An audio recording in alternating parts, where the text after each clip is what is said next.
ministrada aqui, está sendo ministrada lá para eles também. Nós vamos ler o texto. Cadê? Está aí. Nós vamos ler o texto que está em Gênesis, no capítulo 33, do versos 1 ao verso 4, tá bom? Bom, Isaac e Rebeca deram à luz a 2 filhos, eles eram gêmeos. O nome dos seus filhos era Jacó e Esaú. Antes de eu ler o texto com vocês, Jacó e Esaú. E essas crianças, por serem gêmeos, né, já havia antes da parte de Deus uma palavra para Rebeca, dizendo que o mais velho serviria ao mais moço. Então já havia uma promessa de Deus. Desde o ventre da mãe, essas crianças viviam em rivalidade, né? E elas viviam já se debatendo dentro do ventre da mãe. Quando nasce as crianças, chegou o dia do parto, quem primeiro deu as caras foi Esaú. Esaú vem, nasce, e a confusão era tamanha que quando o próximo menino, que era Jacó, já nasceu grudado no pé de Esaú, né?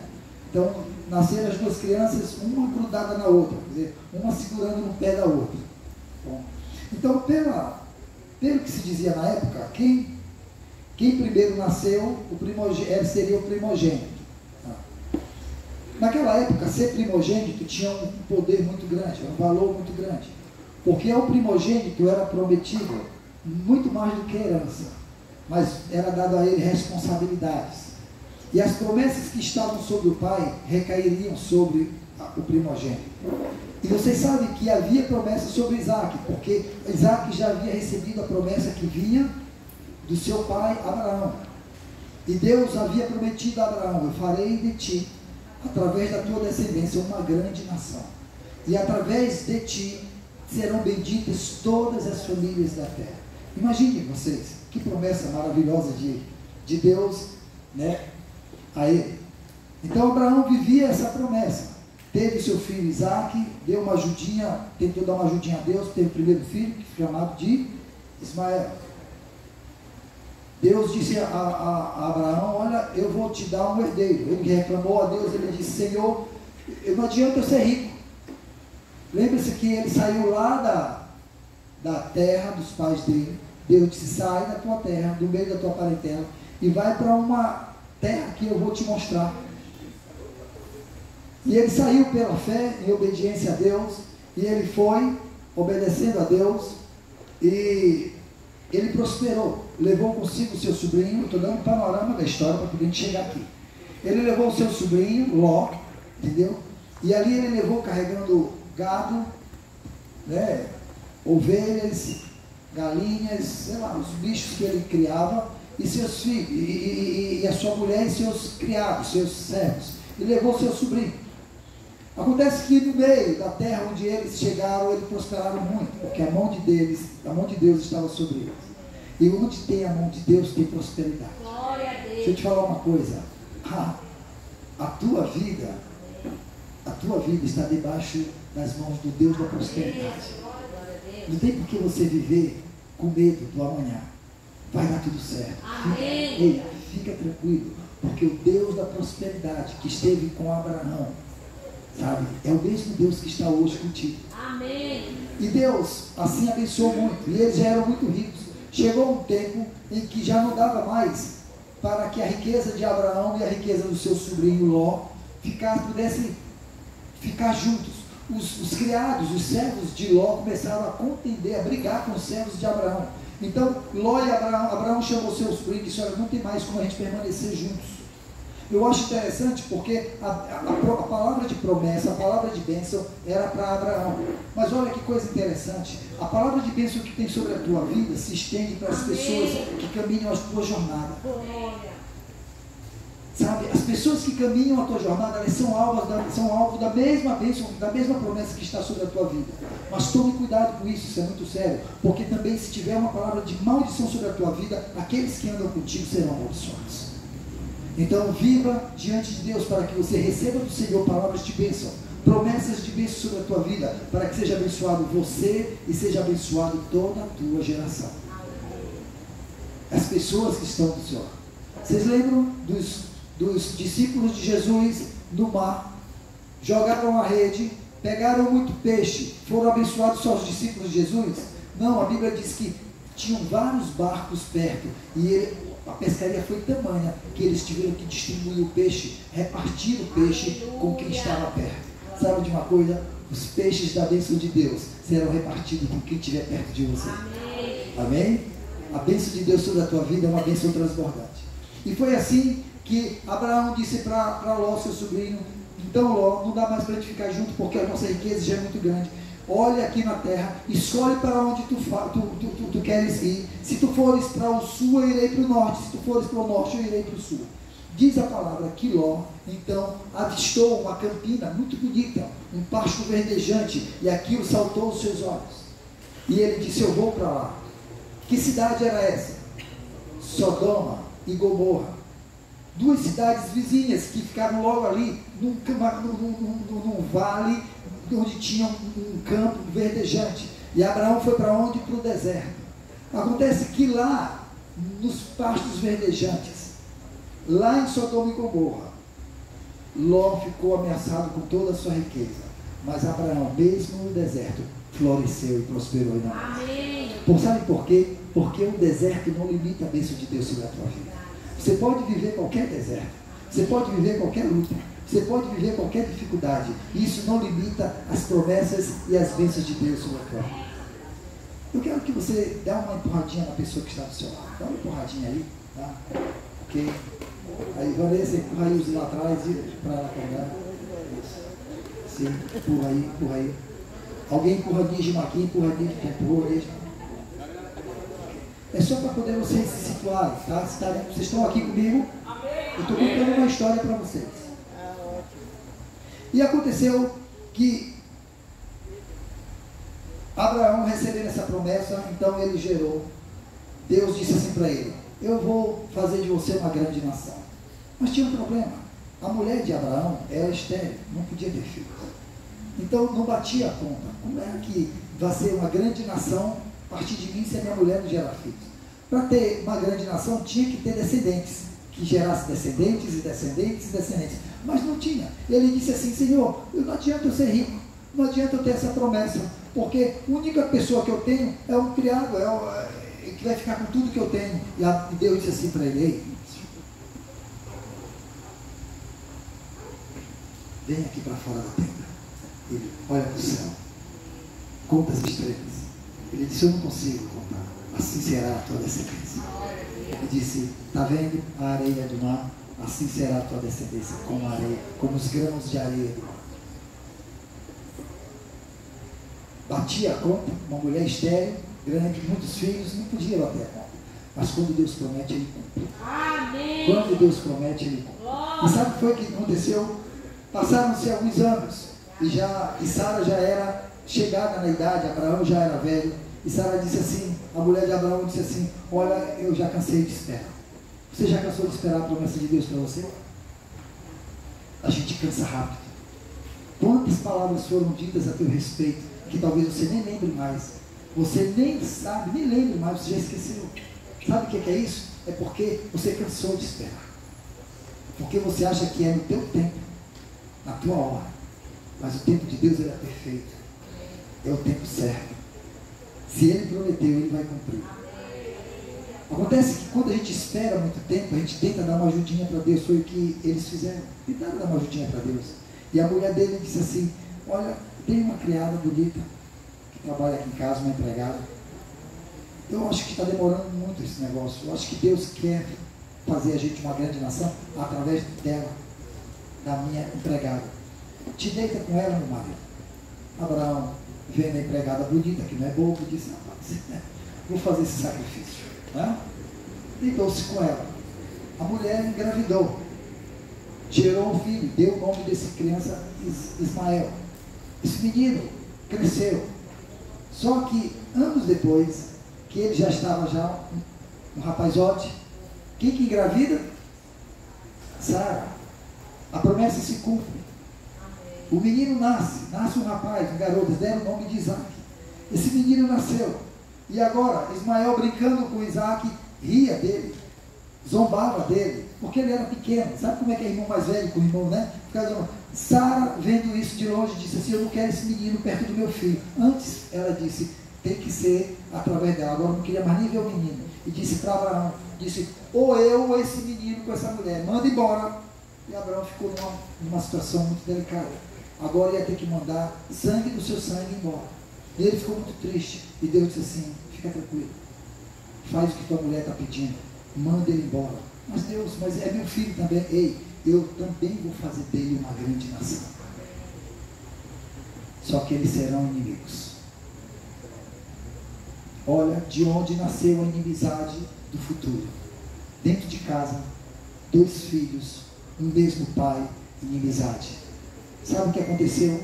A partir dali, nasceram a geração de Ismael, os árabes, de onde descendem os muçulmanos, os jihadis, e até hoje, nasceram essas 2 crianças, e até hoje nós vivemos essa guerra que nós estamos passando hoje. 2 gerações se criaram, uma se sentindo mais dona da terra do que a outra. Afinal de contas, o pai era o mesmo. Ismael tinha direito à terra? Tinha, ele era filho.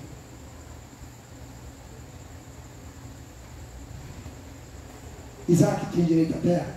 Sim, ele era filho. Só que tinha uma coisa: Isaac era o filho da promessa. Qual foi o problema? Tentaram dar uma ajuda para Deus, se anteciparam. Toda vez que a gente tenta dar uma ajuda para Deus, dá ruim. Tem que esperar o tempo de Deus, a hora dele. Às vezes as coisas comigo não estão muito boas, não estão muito bem, e eu fico dizendo a mim mesmo: espera a hora, vai chegar a hora, vai chegar o momento. Esses dias alguém me ligou e falou: disse, já não sei mais o que fazer, eu acho que eu vou agir. E eu disse: não haja, deixa Deus agir. A tua arma é o teu silêncio, então te calma. Foi o que eu disse para a pessoa: espera, e vai acontecer no tempo de Deus, na forma de Deus. A pessoa esperou, passou 1 semana, passou 2, passou 3. Sabe o que aconteceu? Hoje ela ligou para mim e disse assim: ei, aconteceu. Eu disse: tu não precisou falar nada, agir, porque o tempo de Deus é o tempo perfeito. Não é verdade? Quanto tempo houve promessas para os céus e ele esperou, ele não saiu de lá, não foi, Celso? Todo mundo dizia assim: rapaz, esse cara, e ele vai para o loteamento, e vai para outro. Agora o Celso foi abençoado. Ei, vocês não estão sabendo, ele ainda vai contar o testemunho. Ele foi abençoado. Chegou o tempo, porque é o tempo de Deus, o tempo dele.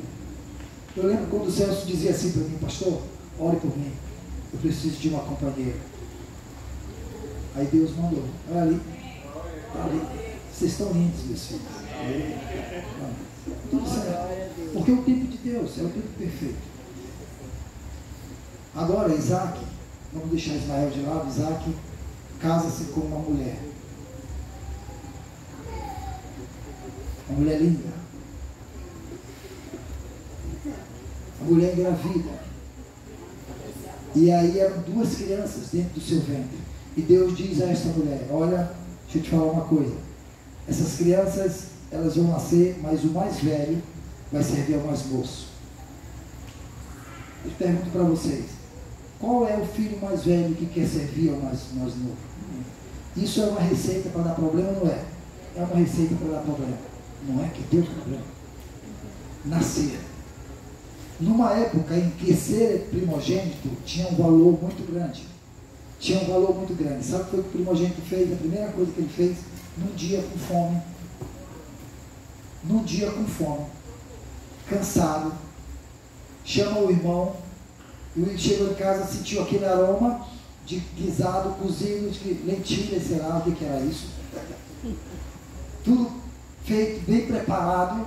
Afinal de contas, esse menino, o mais velho, o Esaú, ele foi criado, sabe aonde? No campo, caçando, com o pai, e tudo. Mas o Jacó, o mais novo, foi criado com a mãe. Sabia cozinhar ou não sabia? Sabia cozinhar. Sabia o tempero da mãe, aprendeu tudo de casa.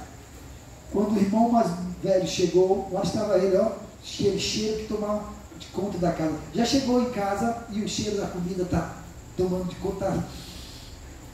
Você entra, estaciona o carro e já está cheirando lá fora, já chegou. Você chega meio-dia com fome, cansado. Pois é, foi no dia desse. E ele chegou. Jacó, que não era bobo, entendeu? Fez uma porção para ele. E o mais velho, Esaú, disse assim: rapaz, o que tu quer para me dar um pouquinho dessa tua comida? Aí ele disse: eu quero ser o direito de ser primogênito. Ele disse: rapaz, isso não vai me servir para nada. Fez sabe o quê? Trocou a promessa, trocou o seu direito, trocou quem ele era por uma coisa do momento. Tem muita gente que está trocando as suas promessas por coisas do momento, circunstanciais, pelo agora, para ter agora. Ele disse: não, eu quero ter agora. E sabe o que aconteceu? Agora, Jacó ficou na boa. Chegaram os dias, passaram, e o seu pai, Isaac, já estava perto de morrer. Já era um homem chegado na idade, cego, já não enxergava. E no dia, ele fez o que eu vou fazer. Se um dia eu sentir que está chegando os meus dias, eu já vou partir dessa para melhor. Se eu tiver a condição, eu vou dizer aqui em casa, e se vocês estiverem nesses dias perto de mim, eu quero que vocês ouçam isso. Eu vou dizer assim: não me briguem de comer a rabada que eu gosto, de comer o mocotó. Mas não pode, porque, ei, eu quero morrer com gosto de mocotó na boca. Está tudo bem. Você está me entendendo? Eu quero morrer com minha torta de camarão, meu peixe, escabeche. Não, mas isso não faz bem. Não faz bem para quê? Não faz porque você vai morrer. Tipo, eu vou morrer do mesmo jeito. E Isaac sabia que ia morrer do mesmo jeito. Chamou o filho e disse o quê?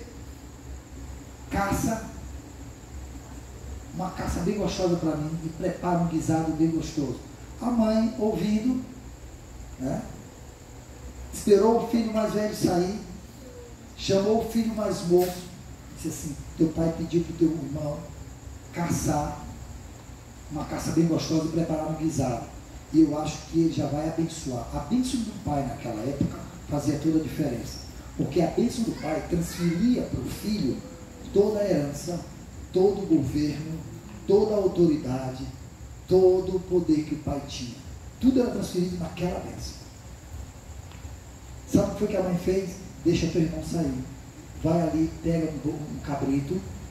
Não pega o carneiro não, porque ele vai recolher cabrito que tem a carne mais forte. E traz para mim aqui que eu vou preparar. A velha sabia cozinhar. Preparou um guisado gostoso.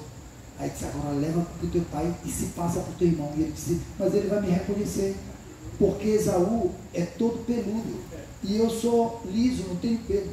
Então pega uma pele de carneiro, bota por cima de ti, ele vai pegar em ti e vai achar que, que tu é Esaú. E aí ele levou, esse pai, está aqui o guisado, aí ele: vem cá para eu te abençoar. E aí pegou o menino, pegou no braço e disse: o braço é de Esaú, mas essa voz eu estou desconhecendo, não é de Esaú, meu filho, mas mesmo assim eu vou te abençoar. E abençoou. Quando o irmão mais velho, Esaú, chegou em casa, descobriu que ele tinha sido roubado, traído. O pai, quando descobriu, entrou numa depressão profunda, mataram o velho mais cedo, porque foi enganado pela mulher e pelo filho. O filho mais velho, quando chegou e descobriu essa trama, prometeu matar o irmão mais novo. O irmão mais novo, para não morrer, fugiu e foi para um lugar distante. Lá ele ficou com um parente dele chamado Labão. Labão é mais ou menos parecido com ladrão. Então o que aconteceu é que ele não roubou o irmão, ele enganou o irmão. Quem rouba ladrão merece 100 anos de perdão, assim diz o ditado. Labão roubou Jacó, enganou Jacó. Quando ele chegou lá, ele viu uma das filhas de Labão e se apaixonou. E disse, eu quero casar com tua filha. Ele disse, e tem uma tradição aqui, para casar tem que trabalhar 7 anos para mim. E ele trabalhou. Depois de 7 anos ele foi lá e disse, pronto, agora eu paguei a minha dívida, eu quero casar com tua filha mais nova. Ele disse, tá bom. Fizeram a festa e na noite de núpcias, quem foi para a lua de mel? A irmã mais velha, ali. Quando ele acorda de manhã, devia ser uma noite que não tinha lua, né? Porque o camarada, eu não sei como é que as coisas eram feitas naquela época, né? Porque o camarada não reconheceu a mulher, né? Devia ser porque essas mulheres naquela época usavam muita roupa, né? Bom, eu não quero entrar. Deixa isso para o encontro de casados. Mas o que aconteceu é que ele, de manhã, quando ele descobriu que foi enganado. Provou do mesmo remédio. Então ele foi para o seu sogro e disse, o que fizestes comigo? Me enganou. Ele disse, não te enganei não. É porque aqui na minha terra tem uma outra tradição que você não conhece. A mais nova não pode casar antes da mais velha. Então, por isso que você vai ter que ficar com a mais velha. Mas eu quero a mais nova, então tu vai ter que trabalhar mais 7 anos. Então ele trabalhou 14 anos. 14 anos se passaram.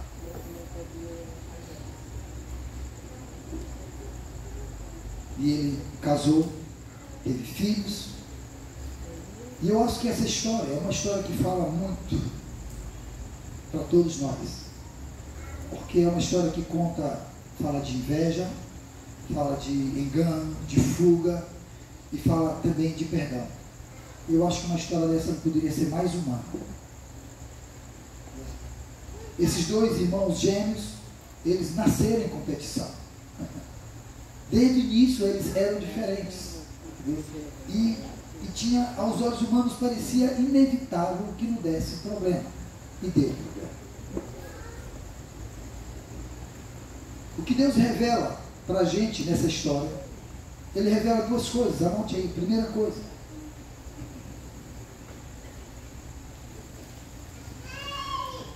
todas as vezes que você for movido por egoísmo ou por medo, você fere pessoas que são próximas a você. Todas as vezes que a tua vida for movida por egoísmo ou por medo, você fere pessoas mais próximas a você. E sabe por que você fere pessoas mais próximas a você? Porque você só consegue ferir quem te ama. Quem não te ama, você não fere. Se a pessoa te ama, acredita, você vai conseguir ferir. Porque ela sempre tem uma expectativa boa a teu respeito. Ela sempre tem uma expectativa, sabe, de reciprocidade a teu respeito. E quando isso não acontece, você fere. A segunda coisa que a gente aprende, que essa história nos revela, é que Deus pode transformar até os erros mais profundos em oportunidade de mudança. Sabe? Não importa qual é o tamanho do teu erro, qual é o tamanho do erro das pessoas contigo, Deus pode transformar essa situação numa oportunidade de mudança. Mudança para você e mudança para aquela outra pessoa.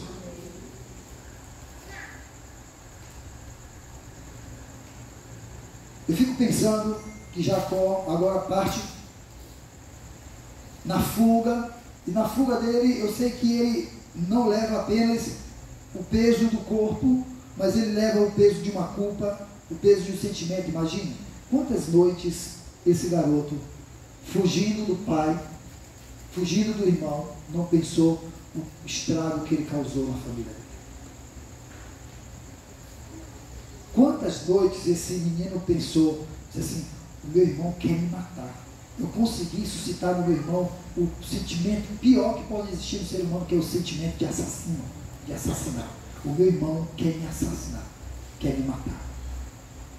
Imagine quantos dias, quantas noites, quantos anos se passaram. Ele prosperou. A Bíblia diz que ele teve muitas riquezas. Sabe o que aconteceu? Labão, seu sogro, disse assim, olha, vou fazer o seguinte, eu quero te abençoar. Então, cuida dos meus cabritos, né? Do meu gado. Aqueles que forem maiados são teus. Os que forem lisos, de cor lisa, são meus. Aí as vacas estavam, né, grávidas lá, Aí ele passava as vacas por baixo de um cipó que manchava as vacas. E por milagre de Deus, os bezerros nasciam, sabe como? Tudo malhado, tudo pintado. Aí ele ia ficando. Aí Labão disse, rapaz, está complicado. Tudo que esse menino fazia, ele prosperava. Mas entenda, não é porque prospera que o peso do erro não acompanha. Às vezes as pessoas estão prosperando, estão enriquecendo, estão conquistando, fazendo conquista, mas não resolveram o seu passado. A prosperidade, ela não vale a pena se o teu passado não for resolvido. Ei, a dor causada lá atrás precisa ser restaurada, precisa ser resolvida. E era isso que Jacó carregava dentro de si. Ele sabia que ele lembrava do erro que ele tinha cometido. Esses dias eu publiquei na minha rede social uma frase que dizia assim, que quando a gente deixa feridas abertas do passado, a gente tem o hábito cruel elas têm um hábito cruel de ressurgir em algum momento no futuro. Se você não consegue resolver coisas do passado, coisas do presente, acredite, isso vai te assombrar por muitos anos. Em algum momento, essa situação, por mais esquecida que você deixar, eu vou procurar não lembrar, porque em algum momento isso vem à tona. Então, o interessante, o importante é que se resolva tudo e não se deixe pendências na vida. Temos que ter a coragem de saber resolver as nossas questões e não deixar pendências, porque lá no futuro isso vai surgir em algum momento. Agora, Jacó se dá conta dessa grande luta e ele tem que fazer o caminho de volta. E o grande problema é esse: às vezes a gente faz um caminho de ida tão cruel, tão difícil, que a gente dificulta, sabe o quê? A volta. Ele agora tinha que voltar. E ele estava voltando debaixo de uma promessa de morte. Seu pai já não era mais vivo. A sua mãe, a grande protetora. Mas o seu irmão enriqueceu também. Era um homem poderoso, muito poderoso. E olha só o que aconteceu. Gênesis capítulo 33, verso 1. Jacó ergueu os olhos e viu que lá estava Esaú, aproximando-se com 400 homens. Então, ele dividiu as crianças entre Lia, Raquel e as 2 servas. Colocou as servas e os seus filhos à frente, Lia e os seus filhos depois, e Raquel com José por último. Ele mesmo passou à frente deles e curvou-se até o chão 7 vezes. Lá vinha Esaú e ele ia daqui para lá e curvava. Aí se levantava e dava mais um pouco. Ele fez isso por 7 vezes, porque isso demonstrava, sabe o que? Arrependimento, demonstrava humilhação e demonstrava que ele queria misericórdia. Ele mesmo passou à frente deles e curvou-se no chão 7 vezes até aproximar-se do seu irmão. Esaú, porém, correu ao encontro de Jacó, agarrou-lhe no pescoço, abraçou-o e o beijou, e ambos choraram.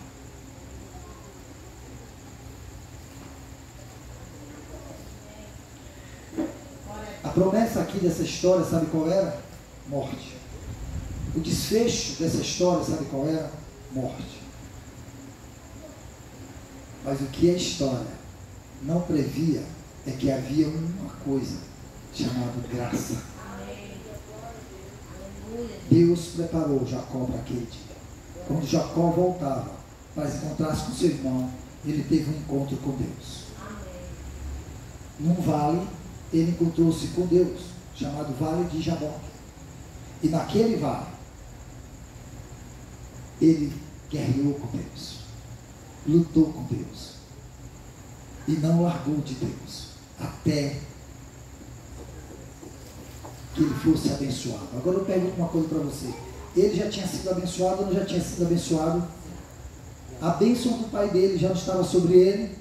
O que ele precisava então? Por que ele lutou com Deus? Ele precisava validar a bênção. Não adianta você ter bênçãos se Deus não validar a tua bênção. E a partir daquele dia, a partir daquele momento, naquela luta, houve uma transformação no coração de Jacó. A Bíblia diz que Deus disse assim: teu nome a partir de hoje deixará de ser Jacó. Você sabe o que significa Jacó? Enganador, suplantador, enrolando.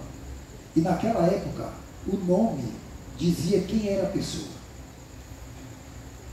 E naquele dia, Deus muda o nome dele de Jacó para Israel.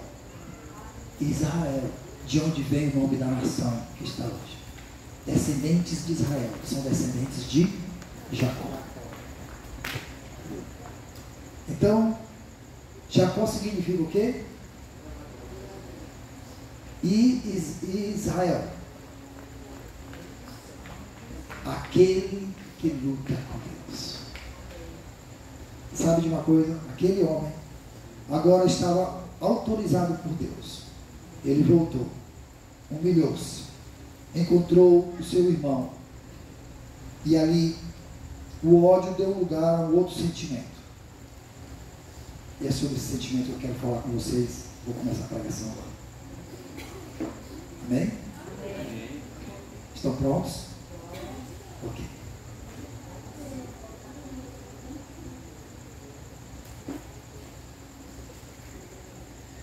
Eu acho curioso porque a Bíblia, ela dedica poucos versículos para falar a respeito de Esaú. Fala muito de Jacó e depois dele como sendo quem era Israel. Mas de Esaú fala pouca coisa. Fala do seu nascimento, da sua venda, vendeu a sua primogenitura, fala de que ele foi enganado e fala desse dia aqui, né? Fala bem pouco. Mas a gente pode perceber nessa história que esse homem carregava um sentimento muito cruel, porque imagine o que é para um irmão, uma pessoa, ser traída pelo seu irmão, ser traída pela sua mãe, ser roubado. Se coloque no lugar dele. Eu não sei quantos aqui já foram traídos, já foram roubados. Não roubados talvez em bens materiais, mas roubado a consciência, roubado os sentimentos, roubado as emoções, roubado a confiança. A vontade que dá, gente, é de vingança. Eu não condeno o sentimento de Esaú, quando ele disse, meu desejo é de matar. Sabe por quê? Porque eu uma vez fui roubado. E é ruim, porque você começa a pensar assim, poxa, eu lutei tanto para ter isso. Vem uma pessoa que eu não sei quem é, não me conhece, não fez nada e levou o que era meu. Eu lembro do dia em que, me permita, Laís, contar essa tua experiência. Eu lembro do dia que Laís chegou em casa chorando, porque ela foi roubada. Uma das vezes, né? Ela foi roubada mais de uma vez. Mas nesse dia, ela tinha um aparelho celular. E ela publicou que ela queria vender. Lembra disso? E alguém se aproveitou do anúncio dela, marcou um encontro no shopping. Aí, resultado, o enganador, o ladrão, fez o seguinte golpe. Bom, eu tenho quem quer vender e eu tenho quem quer comprar. Ligou para quem queria comprar e disse, olha, eu tenho celular, deposita na minha conta. Ligou para quem estava querendo vender e disse assim, olha, eu tenho dinheiro, eu quero teu celular, entrega para mim, que eu vou te pagar. Aí a pessoa entrega o celular para outra pessoa que pagou para um terceiro, e o dinheiro não chega, foi roubado. Chorou, porque tudo que ela gostava era aquele celular, era um iPhone. Acho que talvez tenha sido o teu primeiro iPhone, né? O segundo, né? O 10º. Ela gostava daquele celular, era um iPhone. E ela estava vendendo porque ela iria comprar uma categoria melhor, né? Ela trabalha com imagens, trabalha com isso. Uma vez ela chegava de carro aqui na porta de casa. E antes que o portão abrisse, para o carro entrar, o ladrão abordou, abriu a porta do carro e disse, passa o iPhone. Era outro iPhone. Talvez o ladrão fosse o mesmo. Era o ladrão do iPhone. roubou o iPhone e ela chorou compulsivamente. Então, ser enganado, ser roubado, é algo que causa ódio na gente, que causa um sentimento ruim. Esse garoto, Esaú, carregava esse peso no seu coração. E o seu irmão pensava, na hora que eu encontrar ele, ele vai me dizer poucas e boas, vai me bater na cara e no final ainda vai me matar. O que ele fez? Botou os meninos tudo na frente, botou assim a filhinha e foi na frente, foi logo pedindo perdão de longe, né? Fazendo gestos de perdão. Ele tinha todo o direito, Esaú, de guardar rancor, de guardar mágoa, de guardar vingança. Deixa eu dizer uma coisa para você, se você foi traído, se você foi roubado, se você foi... Você tem o direito de ter rancor, de ter mágoa. É legítimo. É legítimo sentir esses sentimentos. De você explodir, de você desabafar, dizer palavras. Você está tomado de raiva. Você está tomado de chateação. É legítimo que as pessoas sintam o desejo da vingança. Mas Deus está dizendo assim, minha é a vingança. Você sabe o que é vingança? Vingança é o desejo que tem em nós de que o outro sofra o mesmo mal que ele nos causou. Isso é vingança. Kátia me fez algo que me ofendeu. Então, eu tenho no meu coração o desejo que Kátia passe pela mesma dor que ela me fez passar. O nome disso chama-se vingança. Mas Deus está dizendo, minha é a vingança. Sabe qual é a grande questão? É porque quando a gente se vinga, a gente quer, se a pessoa matou, a gente quer matar. É olho por olho, dente por dente. Se a pessoa fez alguma coisa por nós, a gente já lança aquela praga, né? Tomara que o carro vire, que morra, não é isso? É assim que a gente faz. Mas Deus, sabe como é a vingança de Deus? Deus pega o ladrão, Deus pega o enganador e transforma, sabe o quê? Num crente convertido. Aí a gente diz, sabe o que para Deus? Senhor, não valeu. Ele não sofreu nada, eu queria vingança, o Senhor fez foi transformar ele, porque o agir de Deus é diferente do meu e do teu agir.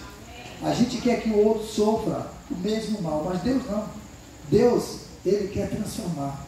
Em Deus tem perdão e graça, para o enganador e para o enganado, para o ladrão e para o roubado, para o assassino e para o morto.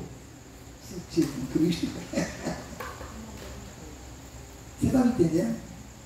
Porque existe em Deus uma coisa chamada graça. E graça significa, é um favor imerecido. Você não merece. O ladrão, o ofensor, o que fez o mal, não merece. Entendeu? Mas recebe de Deus. Por isso que o nome é graça.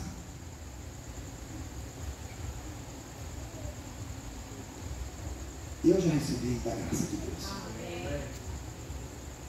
Merecimento? Nenhum. Erros? Muito. Graça? Toda. A Bíblia diz que onde abundou o pecado, superabundou a graça de Deus. Talvez eu tenha sido mais agraciado do que todos vocês.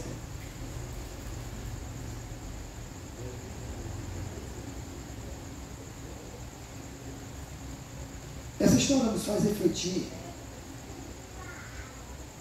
sobre a força necessária de perdoar, sobre o poder que tem no perdão. E esse é o tema dessa mensagem, o poder do perdão.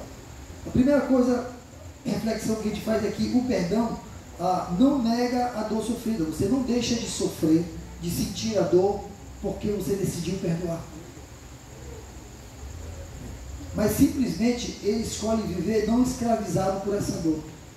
Sabe o que acontece? Quando você perdoa, você é liberto da dor que foi causada a você. Quando você não perdoa, sabe o que acontece? Você é escravo dessa dor. Você vive o tempo todo remoendo. Você fica sozinho, mas aquilo fica na sua mente, o tempo todinho, consumindo. Ei, você não para de pensar dia nenhum, hora nenhuma. Sabe o que a pessoa que lhe ofendeu está fazendo? Vivendo. Tranquilo, na praia, curtindo.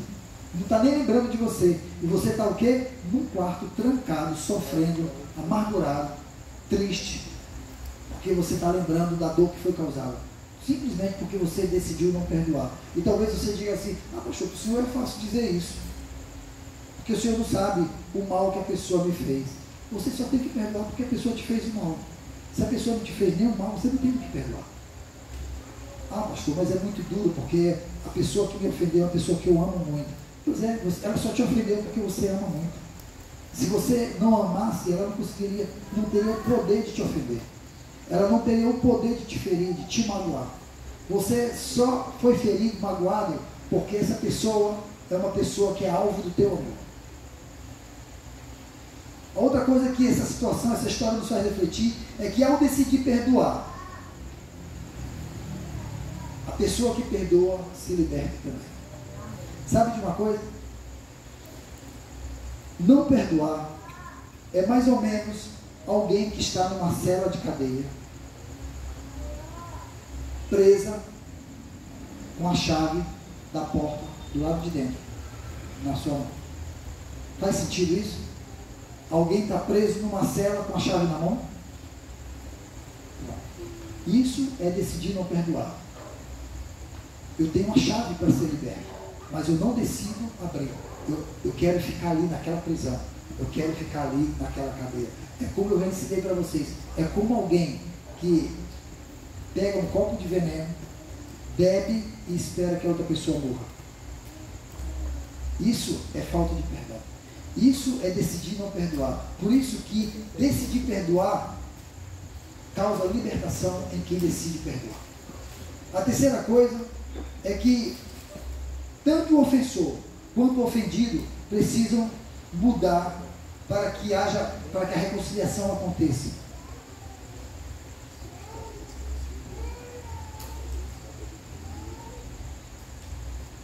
Deus providenciou perdão em Cristo Jesus. Vocês sabem disso? Sabiam disso? Que Deus providenciou o perdão dos nossos pecados em Cristo Jesus? O perdão está na mão de Deus. Ele providenciou esse perdão em Cristo Jesus.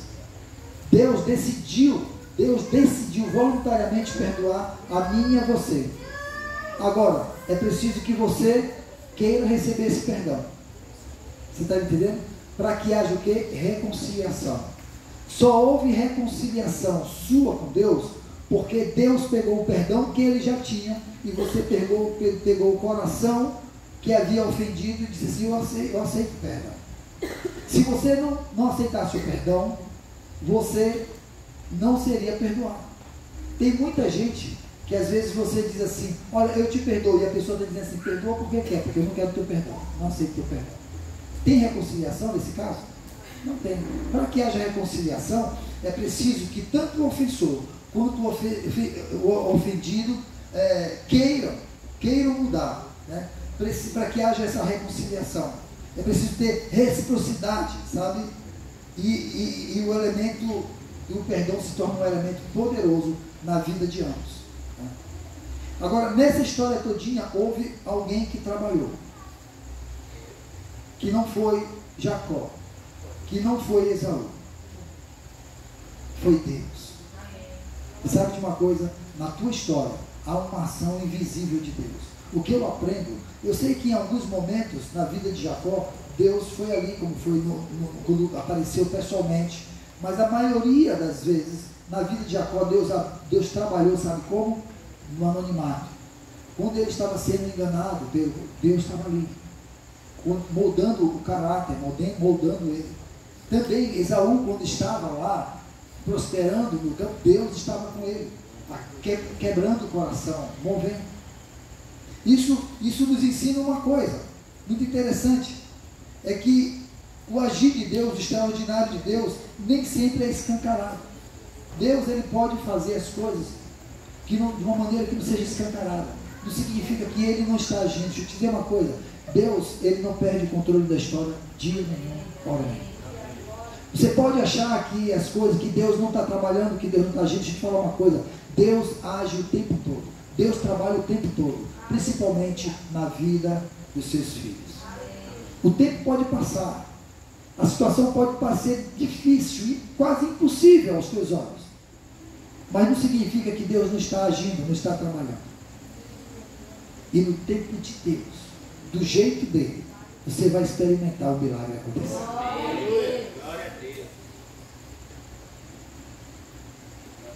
A outra coisa que isso nos ensina é que o perdão entre duas pessoas nunca é coincidência, nem é mérito das duas pessoas, mas é parte de um plano maior de Deus para restaurar uma família, para restaurar uma amizade, para restaurar um relacionamento.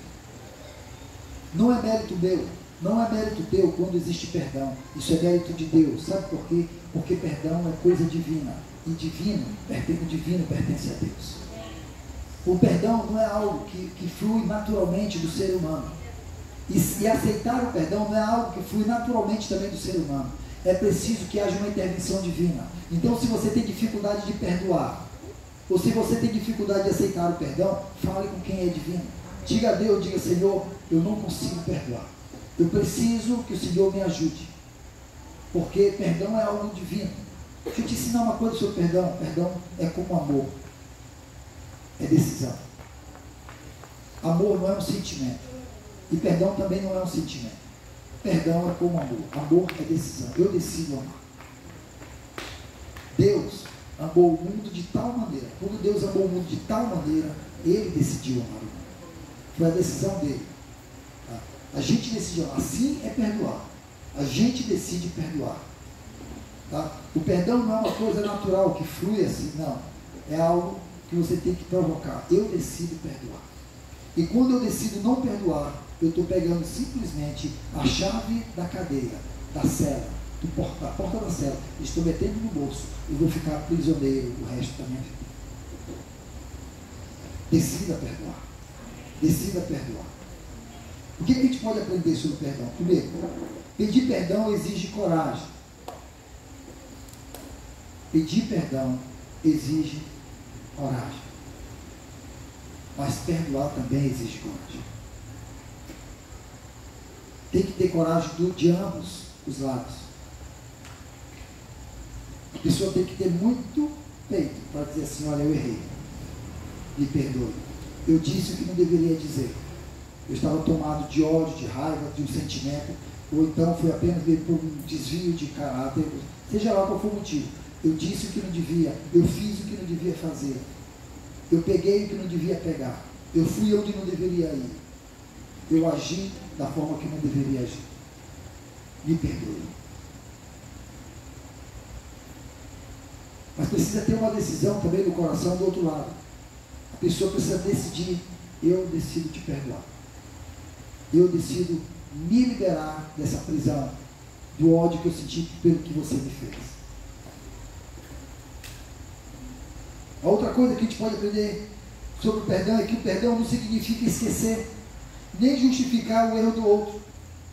Pelo contrário, significa optar, não permitir que aquele erro defina a nossa vida daqui para frente. Tem muita gente que está definhando, que está morrendo por falta de perdão.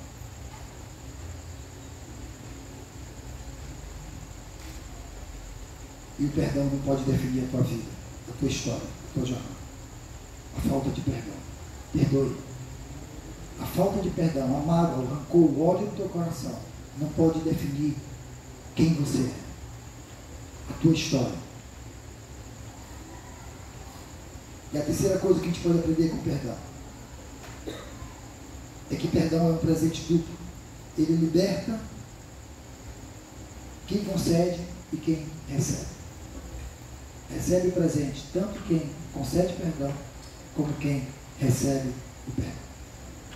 Meus irmãos, eu não sei se causei dor a alguém, se machuquei alguém, mas me perdoe. Não há no meu coração nenhum sentimento, não houve no meu coração nenhum desejo de magoar, de ferir.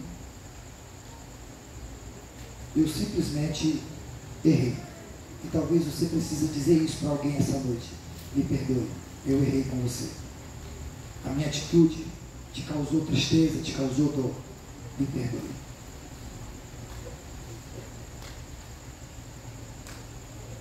Uma pergunta que você precisa se fazer sempre que talvez seja a pergunta mais difícil que você deva fazer aqui.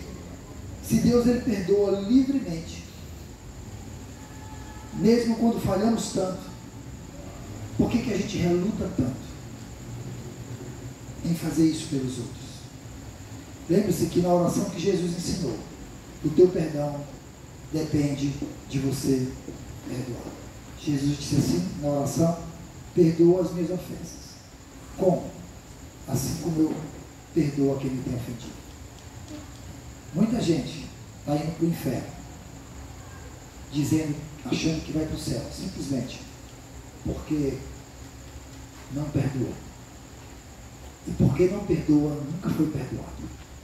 Porque a condição para Deus perdoar passa pelo perdão que eu libero sobre a vida do outro. Eu acho que essa história tem tudo a ver com todos nós. Porque eu tenho certeza que você já foi magoado, você já foi traído, ofendido, esquecido. Pessoas talvez já disseram coisas que não deveriam ser ditas para você. Pensaram de você o que não deveria ser pensado. E você precisa perdoar essas pessoas. Mas pastor, é simples assim? Eu vou perdoar e pronto? É mais difícil do que você pensa. Não é simples não. Você tem que dar à pessoa o direito dela reconhecer o erro dela. Você tem que chegar para a pessoa e dizer para a pessoa: você me feriu, você me chateou, você me magoou, tal dia, em tal lugar, você fez isso que eu não gostei, você fez isso que me magoou. Porque você fazendo isso, você está dando o direito a essa pessoa de dizer assim: olha, eu reconheço, eu errei, me perdoe. E aí você faz o quê? Você comunica o perdão. Mas pastor, não foi ele que errou? Ele quiser que venha me procurar. A Bíblia não ensina assim. A Bíblia diz assim: se o teu irmão errar contra ti, vai você procurar ele. É isso que a Bíblia ensina. Não espere que o ofensor venha te procurar. Vá você, procure ele, olhe nos olhos dele, diga a ele, não comunique o perdão, mas diga a ele da sua dor, diga da sua ofensa, diga: você me feriu, as suas palavras, o seu gesto, você me esqueceu, você me deixou, você falou coisas que não deveriam ter ditas para mim, você pensou coisas que não deveriam ter pensado a respeito, você me roubou, você me bateu, seja lá o que for. Diga a pessoa: e isso me causou tristeza, o meu coração está triste com tudo isso. Mas quando você for falar isso, já vá decidido a perdoar. E você terá dado a essa pessoa o direito, a chance, a oportunidade dela dizer assim: me perdoe, não foi minha intenção, mas eu errei contigo, me perdoe. E você diz: sabe o que para essa pessoa? Eu te perdoo, eu já havia decidido te perdoar. Mas pastor, e se a pessoa não reconhecer? Não tem problema, você está liberto, está livre daquele agravo. Você deu à pessoa a chance dele se arrepender, mas você já decidiu no teu coração perdoar. A Bíblia diz que se você procurar a pessoa e a pessoa te ouvir, você apagou uma multidão de pecados. A Bíblia diz assim: se o teu irmão errar e você procurar ele e ele te der ouvido, a Bíblia diz assim: ganhaste o teu irmão e apagaste uma multidão de pecados. Vamos viver uma vida, sabe o quê? Livre desses sentimentos. O ódio, a raiva, o rancor só nos leva a uma coisa: a morte, a doença. Porque entristece o coração, entristece a alma. E a Bíblia diz que um coração alegre é um bom remédio, a formoseia o rosto. Mas diz que um espírito triste seca até os ossos. E muita gente está morrendo e está adoecida. Você sabia que a maioria das doenças que existem por aí, elas começam, sabe aonde? Elas não começam no que comem, elas não começam no que bebem, elas começam aqui dentro na alma. A falta de perdão, o rancor, o ódio. E aí isso vai tomando, vai dominando. Eu não sei vocês, mas quando eu estou angustiado, chateado, com raiva, tudo me muda. Eu adoeço. Pastor, o senhor se chateia? Me chateia. O senhor sente raiva? O senhor se ira? Me ira. É por isso que eu estou aqui, dizendo, eu não sei se feri alguém, se machuquei, mas aqui hoje eu estou pedindo perdão para vocês. Com a testemunha do Espírito Santo de Deus, do próprio Deus, com a testemunha de toda a igreja. Então, se ferir vocês em alguma coisa, me perdoe. Sabe por quê? Porque eu quero perdão sobre os meus pecados. Agora deixa eu dizer uma coisa para vocês. Não durmam essa noite. A Bíblia diz, não se ponha o sol sobre a vossa ira.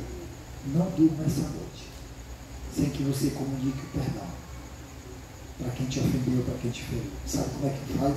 Não espere essa pessoa te procurar. Vá. A Bíblia diz assim, te feriu, te machucou, procura a pessoa.